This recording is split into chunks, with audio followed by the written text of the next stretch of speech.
दोस्तों नमस्कार। मेरा नाम है अभिषेक और आप देख रहे हैं पब्लिक वाणी। बिहार विधानसभा चुनाव 2025 को लेकर महागठबंधन के भीतर सीटों का बंटवारा अभी भी चर्चा का विषय बना हुआ है। आज भी इसको लेकर बैठक हुई है। सबसे बड़ी पार्टी राष्ट्रीय जनता दल और उसकी पुरानी सहयोगी कांग्रेस के बीच सीटों को लेकर रस्साकसी जारी है। कांग्रेस 2020 की तरह इस बार भी 70 सीटों की मांग कर रही है, जबकि आरजेडी अधिकतम 50 से 55 सीटें देने पर अड़ी हुई है। मीडिया रिपोर्ट्स के मुताबिक बातचीत अंतिम दौर में पहुंच चुकी है और माना जा रहा है कि 58 से 60 सीटों पर समझौता हो सकता है। 2020 के चुनावी आंकड़ों को देखा जाए तो आरजेडी ने 144 सीटों पर चुनाव लड़ा था और 75 सीटें जीतकर सबसे बड़ी पार्टी बनी थी। वहीं कांग्रेस को 70 सीटों पर लड़ने के बावजूद सिर्फ 19 सीटें ही मिली थी। इस कमजोर प्रदर्शन के बाद आरजेडी नेतृत्व का मानना है कि कांग्रेस को इस बार यथार्थवादी रुख अपनाना होगा। यही वजह है कि आरजेडी कांग्रेस पर सीटों की संख्या घटाने का दबाव बना रही है, ताकि अन्य छोटे दलों को गठबंधन में उचित हिस्सेदारी दी जा सके। इस बार गठबंधन में मुकेश सहनी की पार्टी विकासशील इंसान पार्टी वीआईपी भी शामिल है, जो खुद को 60 सीटों की दावेदार मान रही है, लेकिन सूत्रों के अनुसार उन्हें 12 से अधिक सीटें नहीं मिलेंगी। वहीं पशुपति पारस की अगुवाई वाली एलजेपी को भी 2-3 सीटें दिए जाने की संभावना है। वामपंथी दल खासकर सीपीआई-एमएल, सीपीआई और सीपीएम सीमांचल और ग्रामीण इलाकों में अपनी मजबूत पकड़ के चलते अधिक सीटों की मांग कर रही है। 2020 में सीपीआई-एमएल ने 12 सीटें जीती थी और 2024 के लोकसभा चुनाव में भी 2 सीटें जीतकर ताकत दिखाई है। महागठबंधन के भीतर एआईएमआईएम को शामिल नहीं किया जाएगा, ये लगभग तय माना जा रहा है। आरजेडी का तर्क है कि भले ही सीमांचल में एआईएमआईएम फायदेमंद हो, लेकिन राज्य के अन्य हिस्से में मुस्लिम ध्रुवीकरण के कारण गठबंधन को नुकसान हो सकता है।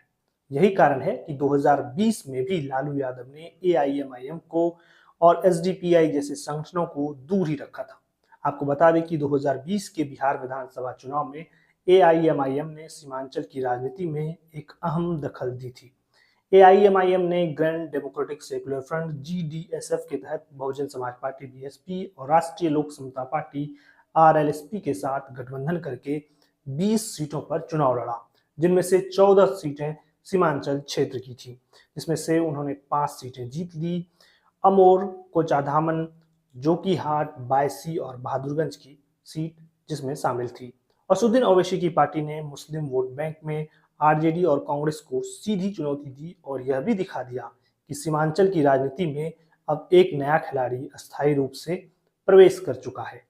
एआईएमआईएम को कुल वोट प्रतिशत करीब 1.24% मिला, जो संख्या में छोटा दिख सकता है, लेकिन रणनीतिक रूप से बहुत असरदार था, क्योंकि यह वोट सीमांचल जैसे मुस्लिम बहुल क्षेत्रों में केंद्रित था और इससे आरजेडी कांग्रेस के साथ साथ जेडीयू को भी नुकसान हुआ।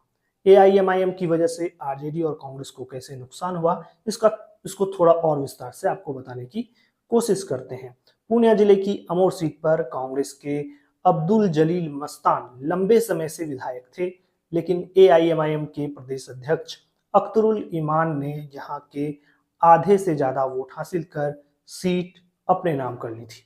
ऐसे ही बहादुरगंज सीट पर कांग्रेस के तौसीफ आलम पिछले 16 सालों से विधायक थे, लेकिन एआईएमआईएम के अंजर नईमी ने उन्हें करारी मान दी। अररिया जिले की जोकीहाट विधानसभा सीट आरजेडी का मजबूत गढ़ मानी जाती थी, लेकिन असुद्दीन ओवैसी ने यहां से तस्लीमुद्दीन के बड़े बेटे सरफराज आलम के खिलाफ उनके छोटे भाई शहनवाज आलम को उतारकर यह सीट भी अपने नाम कर ली।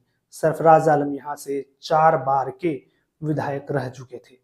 किशनगंज की कोचाधामन विधानसभा सीट पर जेडीयू का लंबे समय से राजनीतिक वर्चस्व कायम था, लेकिन ओवैसी ने यहां से मोहम्मद इजहार अस्फी को उतारकर सारे समीकरण ध्वस्त कर दिए थे। ऐसे ही बायसी विधानसभा सीट पर एआईएमआईएम के सैयद रुकनुद्दीन ने जीत दर्ज की। इन 5 सीटों पर मुस्लिम मतदाताओं ने महागठबंधन के प्रत्याशी की तुलना में एआईएमआईएम को तवज्जो दी और सिर्फ इतना ही नहीं, एआईएमआईएम के उम्मीदवारों ने कम से कम 6 से 8 सीटों पर भी असर डाला, जहां उनका खड़ा होना महागठबंधन के प्रत्याशी की हार का कारण बना। यानी यह स्पष्ट है कि अगर 2020 में एआईएमआईएम को साथ ले लिया गया होता तो बिहार की सत्ता का गणित पूरी तरह बदल सकता था, क्योंकि 2020 में महागठबंधन को एनडीए से बहुत मामूली अंतर से हार का सामना करना पड़ा।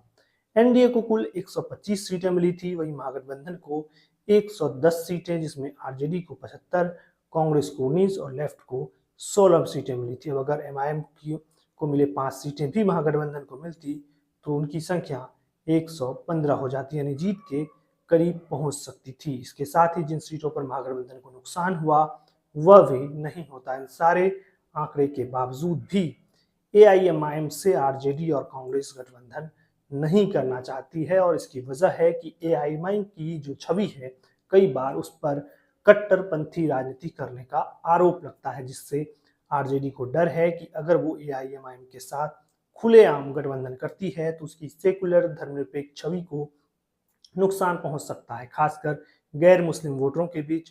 दूसरी बात यह है कि आरजेडी खुद को मुस्लिम यादव समीकरण की सबसे बड़ी ताकत मानती है। एआईएमआईएम के आने से मुस्लिम वोटों पर उसकी पकड़ कमजोर हो सकती है। सीमांचल इलाके में तो एआईएमआईएम पहले ही आरजेडी और कांग्रेस को चुनौती दे चुकी है। ऐसे में आरजेडी शायद ये नहीं चाहती है कि एआईएमआईएम को ज्यादा जगह या अहमियत दे दी जाए। बाकी आप क्या सोचते हैं इस पूरे मामले पर? अपनी राय कमेंट बॉक्स में जरूर रखिए। वीडियो को लाइक कीजिए और हमारे चैनल को सब्सक्राइब कीजिए। आपका बहुत बहुत धन्यवाद।